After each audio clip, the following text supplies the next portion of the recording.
Strange stories are my specialty here.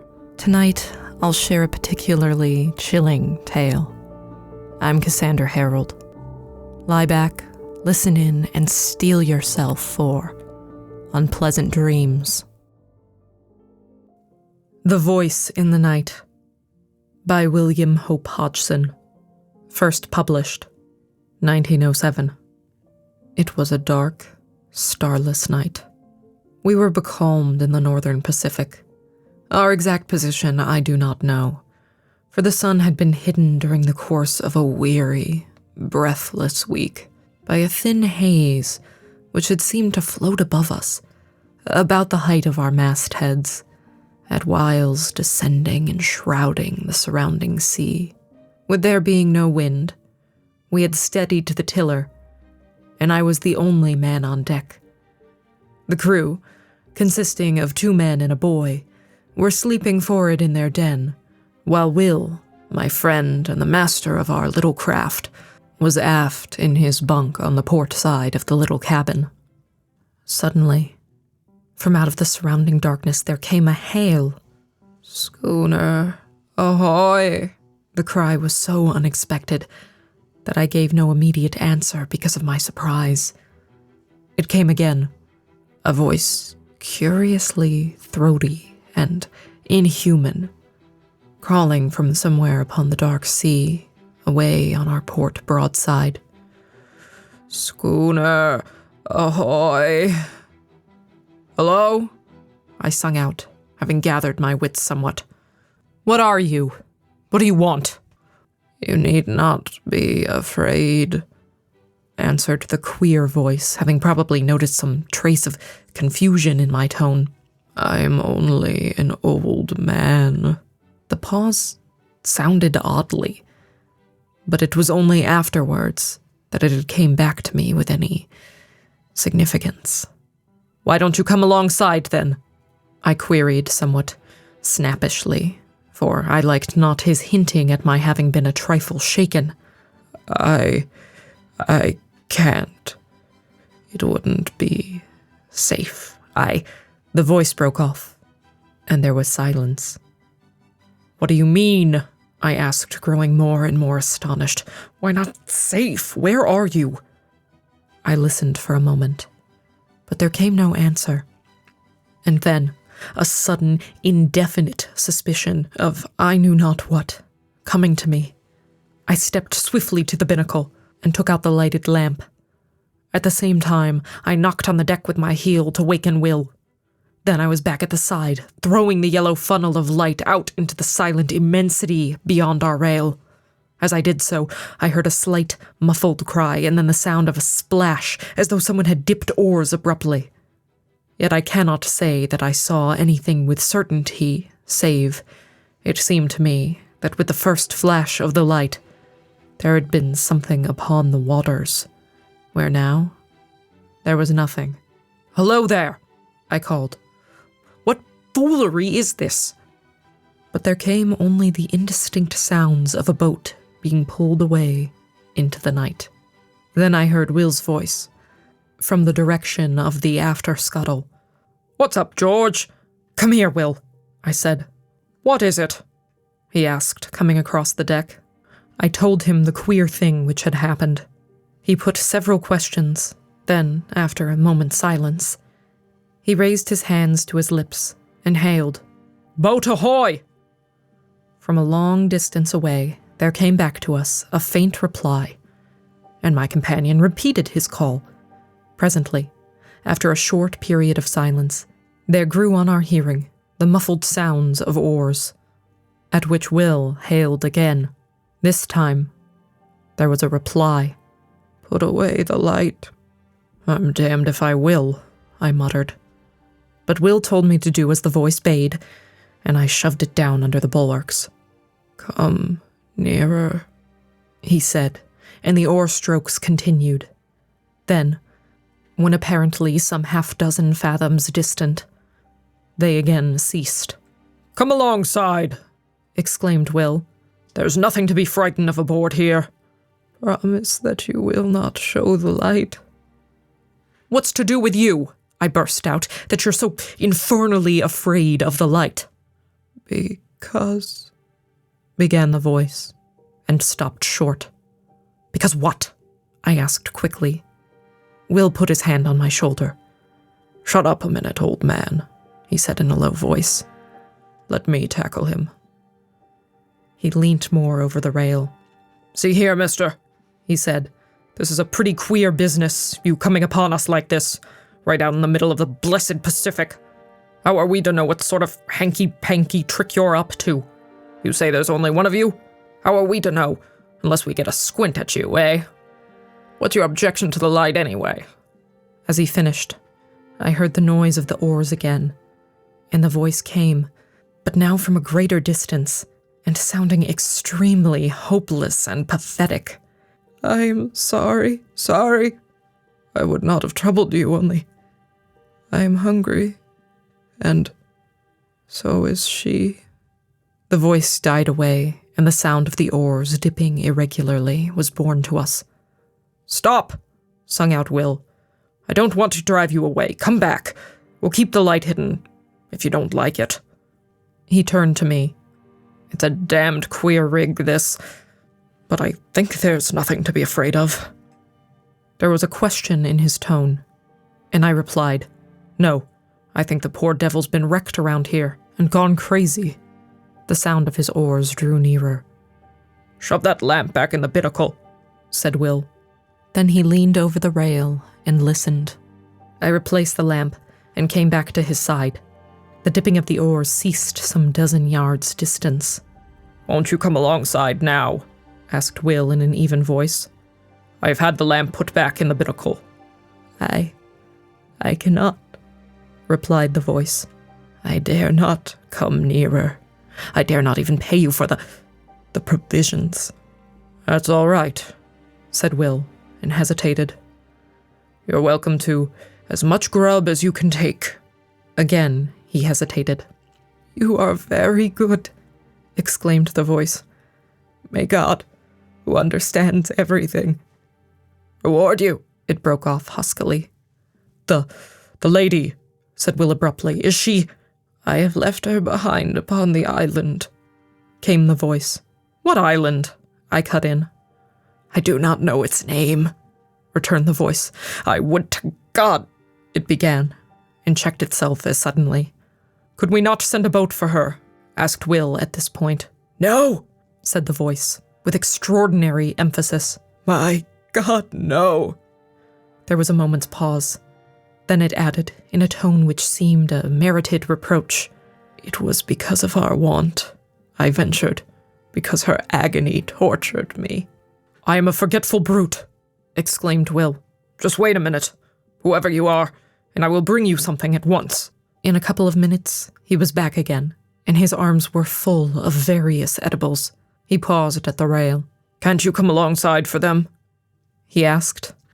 No, I dare not, replied the voice, and it seemed to me that in its tones I detected a note of stifled craving, as though the owner hushed a mortal desire.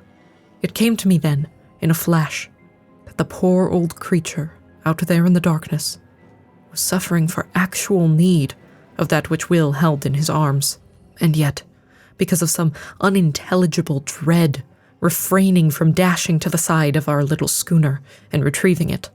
And with the lightning-like conviction, there came the knowledge that the invisible was not mad, but sanely facing some intolerable horror. Damn it, Will, I said, full of many feelings over which predominated a vast sympathy. Get a box. We must float off the stuff to him in it. This we did, propelling it away from the vessel out into the darkness by means of a boat hook. In a minute, a slight cry from the invisible came to us, and we knew that he had secured the box. A little later, he called out a farewell to us, and so heartful a blessing that I am sure we were the better for it. Then, without more ado, we heard the ply of oars across the darkness. Pretty soon off, remarked Will, with perhaps just a little sense of injury. Wait, I replied. I think somehow he'll come back. He must have been badly needing that food. And the lady, said Will. For a moment he was silent. Then he continued. It's the queerest thing ever I've tumbled across since I've been fishing. Yes, I said, and fell to pondering. And so the time slipped away. An hour, another, and still Will stayed with me, for the queer adventure had knocked all desire for sleep out of him. The third hour was 3 parts through, when we heard again the sound of oars across the silent ocean. Listen, said Will, a low note of excitement in his voice. He's coming, just as I thought, I muttered. The dipping of the oars grew nearer, and I noted that the strokes were firmer and longer. The food had been needed. They came to stop a little distance off the broadside, and the queer voice again came to us through the darkness. Schooner ahoy. That you? Asked Will. Yes, replied the voice. I left you suddenly, but there was great need. The lady? Questioned Will. The lady is grateful now on earth. She will be more grateful soon in heaven. Will began to make some reply in a puzzled voice, but became confused and broke off short. I said nothing. I was wondering at the curious pauses, and apart from my wonder, I was full of a great sympathy. The voice continued. She and I, have talked as we shared the result of God's tenderness and yours. Will interposed, but without coherence. I beg of you not to belittle your deed of Christian charity this night, said the voice. Be sure that it has not escaped his notice. It stopped, and there was a full minute's silence. Then it came again. We have spoken together upon that which has befallen us. We had thought to go out without telling any of the terror which has come into our lives. She is with me in believing that tonight's happenings are under a special ruling, and that it is God's wish that we should tell you all that we have suffered since... Yes, said Will softly. Since the sinking of the Albatross. Oh, I exclaimed involuntarily. She left Newcastle for Frisco some 6 months ago, and hasn't been heard of since. Yes, answered the voice. But some few degrees to the north of the line she was caught in a terrible storm and dismasted. When the day came, it was found that she was leaking badly, and presently, in falling to a calm, the sailors took to the boats, leaving a young lady, my fiancée, and myself upon the wreck. We were below, gathering together a few of our belongings, and they left. They were entirely calloused through fear, and when we came upon the deck, we saw them only as small shapes afar off upon the horizon. Yet we did not despair, but set to work and constructed a small raft. Upon this we put such few matters as it would hold, including a quantity of water and some ship's biscuit. Then, the vessel being very deep in the water, we got ourselves onto the raft and pushed off. It was later, when I observed that we seemed to be in the way of some tide or current, which bore us from the ship at an angle, so that the course of 3 hours, by my watch, her hull became invisible to our sight, her broken masts remaining in view for a somewhat longer period. Then, towards evening, it grew misty, and so through the night. The next day we were still encompassed by the mist, the weather remaining quiet. For 4 days we drifted through this strange haze until, on the evening of the 4th day, there grew upon our ears the murmur of breakers at a distance. Gradually, it had become plainer, and, somewhat after midnight, it appeared to sound upon either hand at no very great space. The raft was raised upon a swell several times, and then we were in smooth water, and the noise of the breakers was behind. When the morning came, we found that we were in a sort of great lagoon, but of this we noticed little at the time, for close before us, through the enshrouding mist, loomed the hull of a large sailing vessel. With one accord, we fell upon our knees and thanked God, for we thought that here was an end to our perils. We had much to learn. The raft drew nearer to the ship, and we shouted on them to take us aboard, but none answered. Presently, the raft touched against the side of the vessel, and, seeing a rope hanging downwards, I seized it and began to climb. Yet I had much ado to make my way up, because of a kind of grey, lichenous fungus which had seized upon the rope, and which blotted the side of the ship lividly. I reached the rail and clambered over onto the deck. Here I saw that the decks were covered in great patches with grey masses, some of them rising into nodules several feet in height. But at the time, I thought less of this matter than of the possibility of there being people aboard the ship. I shouted, but none answered. Then I went to the door below the poop deck. I opened it and peered in. There was a great smell of staleness, so that I knew in a moment that nothing living was within. And with the knowledge, I shut the door quickly, for I felt suddenly lonely. I went back to the side where I had scrambled up. My sweetheart was still sitting quietly upon the raft. Seeing me look down, she called up to know whether there had been any aboard the ship. I replied that the vessel had the appearance of having been long deserted, but that, if she would wait a little, I would see whether there was anything in the shape of a ladder by which she could ascend to the deck. Then we would make a search through the vessel together. A little later, on the opposite side of the decks, I found a rope-side ladder.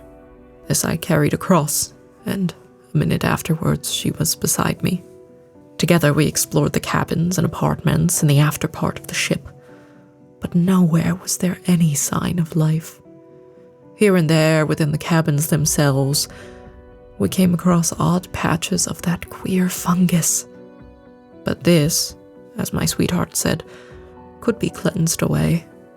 In the end, having assured ourselves that the after portion of the vessel was empty, we picked our ways to the bows between the ugly grey nodules of that strange growth. And here we made a further search, which told us that there was indeed none aboard but ourselves. This being now beyond any doubt, we returned to the stern of the ship and proceeded to make our cabins as comfortable as possible. Together, we cleared out and cleaned 2 of the cabins. And after that, I made examination whether there was anything eatable in the ship. This, I found, was so, and thanked God in my heart for his goodness. In addition to this, I discovered the whereabouts of the fresh water pump, and having fixed it, I found the water drinkable, though somewhat unpleasant to the taste. For several days we stayed aboard the ship, without attempting to get to shore. We were busily engaged in making the place habitable, yet even thus early we became aware that our lot was even less to be desired than might have been imagined, for though, as a first step, we scraped away the odd patches of growth that studded the floors and walls of the cabin and saloon, yet they returned almost to their original size within the space of 24 hours, which not only discouraged us, but gave us a feeling of vague unease. Still, we would not admit ourselves beaten, so set to work afresh, and not only scraped away the fungus, but soaked the places where it had been with carbolic, a can full of which I had found in the pantry. Yet by the end of the week, the growth had returned in full strength, and in addition, it had spread to other places, as though our touching it had allowed germs from it to travel elsewhere. On the 7th morning, my sweetheart woke to find a small patch of it growing on her pillow, close to her face. At that she came to me so soon as she could get her garments upon her. I was in the galley at the time, lighting the fire for breakfast. "Come here, John," she said, and led me aft. When I saw the thing upon her pillow, I shuddered. And then and there we agreed to go right out of the ship and see whether or not we could fare to make ourselves more comfortable ashore. Hurriedly, we gathered together our few belongings, and even among these I found that the fungus had been at work, for one of her shawls had a little lump of it growing near one edge. I threw the whole thing over the side, without saying anything to her.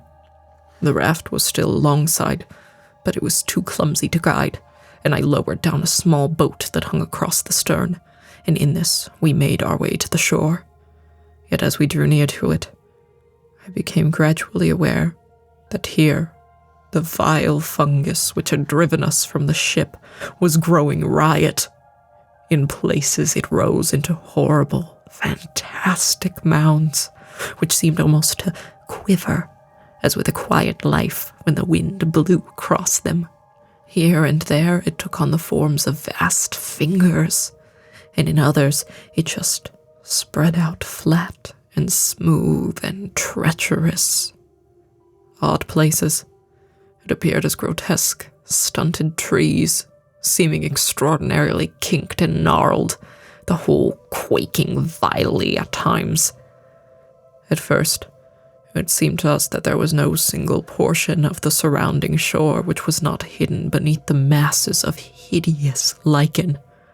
Yet, in this, I found we were mistaken, for somewhat later, coasting along the shore at a little distance, we descried a smooth white patch of what appeared to be fine sand. And there we landed. It was not sand. What it was, I do not know.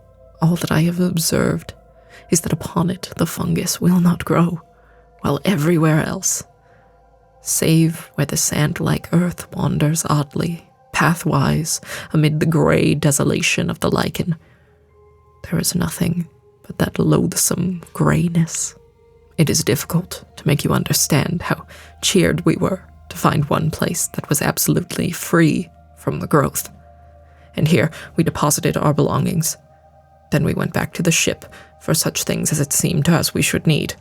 Among other matters, I managed to bring ashore with me one of the ship's sails, at which I constructed 2 small tents, which, though exceedingly rough-shaped, served the purpose for which they were intended.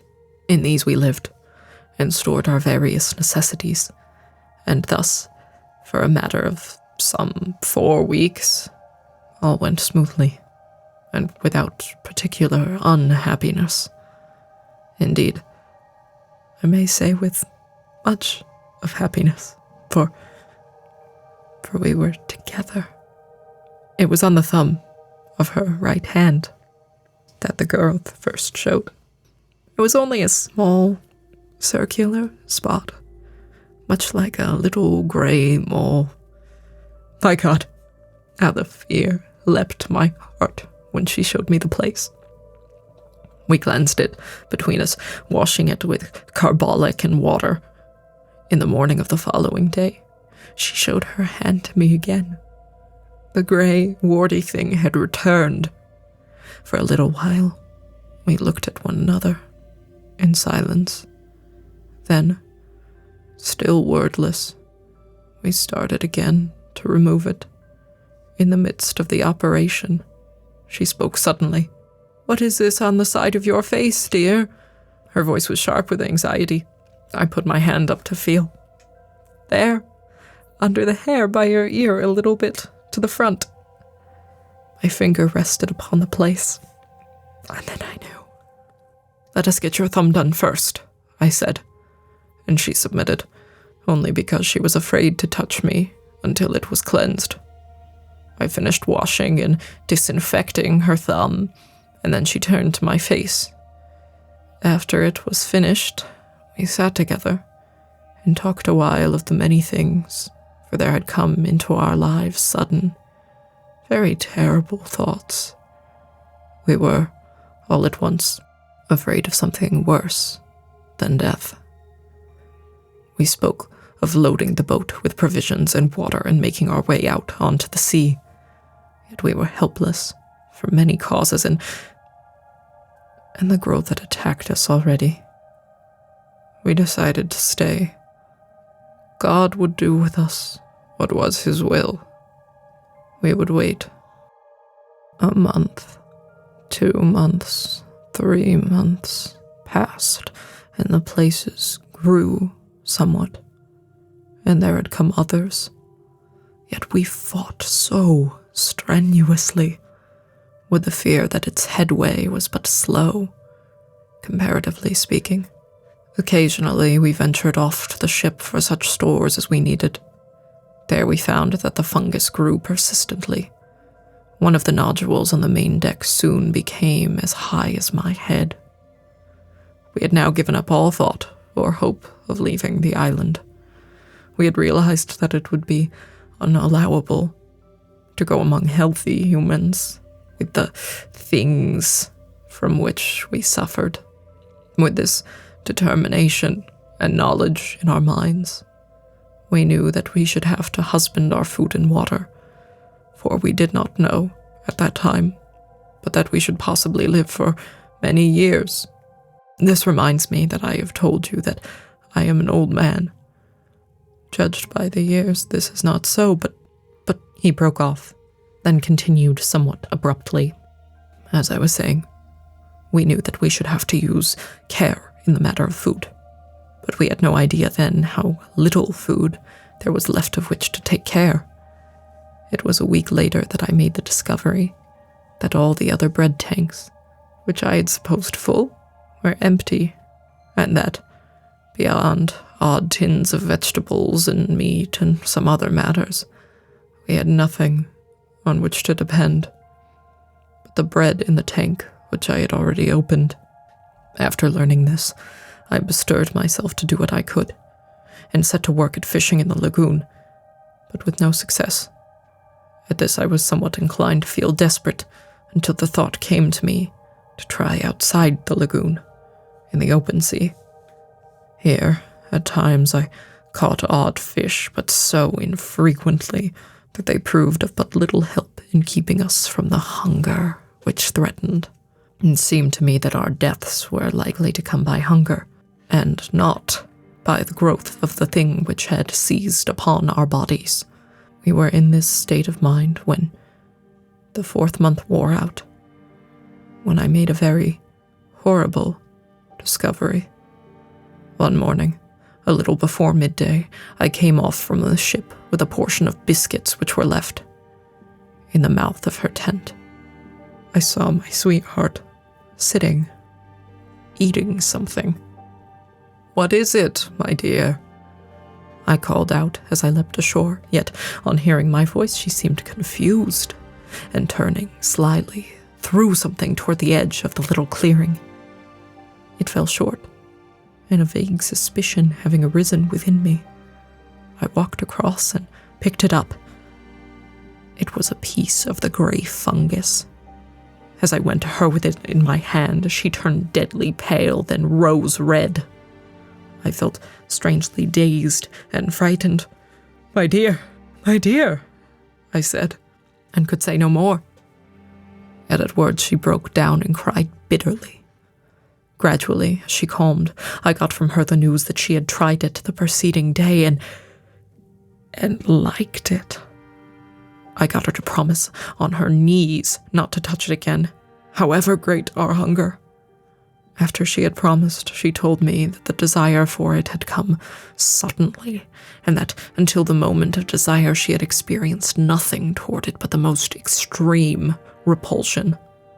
Later in the day, feeling strangely restless and much shaken with the thing which I had discovered, I made my way along one of the twisted paths formed by the white, sand-like substance which led among the fungoid growth.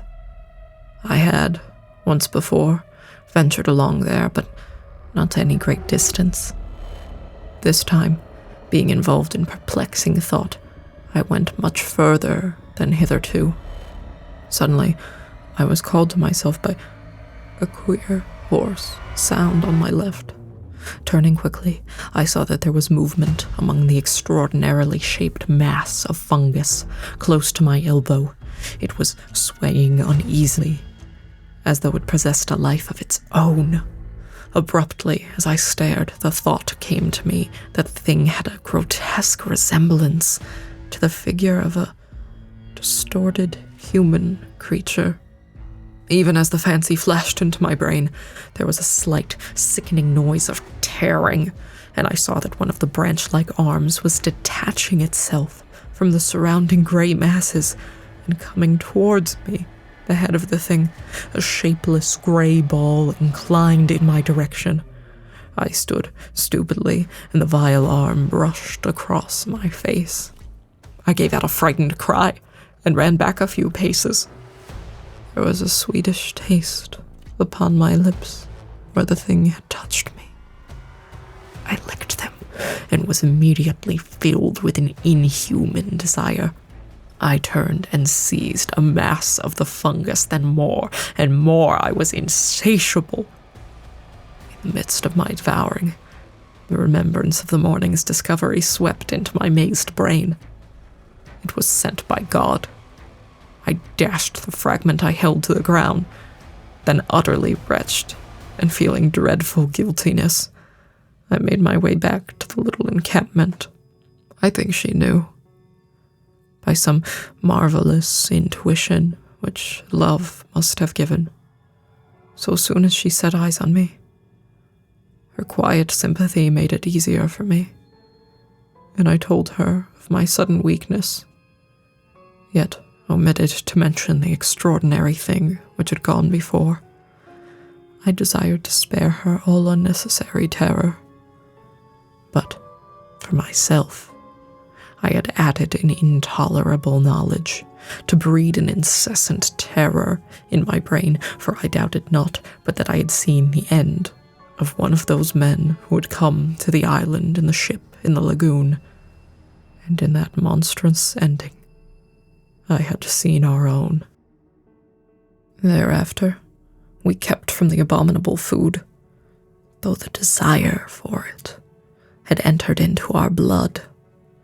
Yet our drear punishment was upon us, for day by day, with monstrous rapidity, the fungoid growth took hold of our poor bodies. Nothing we could do would check it materially, and so,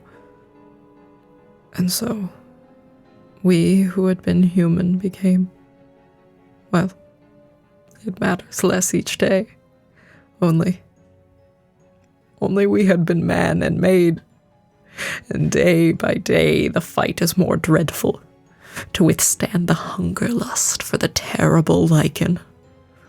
A week ago, we ate the last of the biscuit, and since that time I have caught 3 fish. I was out here fishing tonight, when your schooner drifted upon me out of the mist. I hailed you. You know the rest. And may God, out of his great heart, bless you for your goodness to a couple of poor, outcast souls.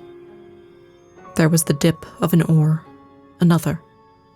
Then the voice came again, and for the last time, sounding through the slight surrounding mist, ghostly and mournful. God bless you. Goodbye. Goodbye, we shouted together, hoarsely. our hearts full of many emotions. I glanced about me. I became aware that the dawn was upon us. The sun flung a stray beam across the hidden sea, pierced the mist dully, and lit up the receding boat with a gloomy fire. Indistinctly, I saw something nodding between the oars. I thought of a sponge, a great, grey, nodding sponge. The oars continued to ply. They were grey, as was the boat. And my eyes searched a moment, vainly, for the conjunction of hand and oar. My gaze flashed back to the head. It nodded forward as the oars went backward for the stroke. Then the oars were dipped. The boat shot out of the patch of light, and the thing went nodding into the mist.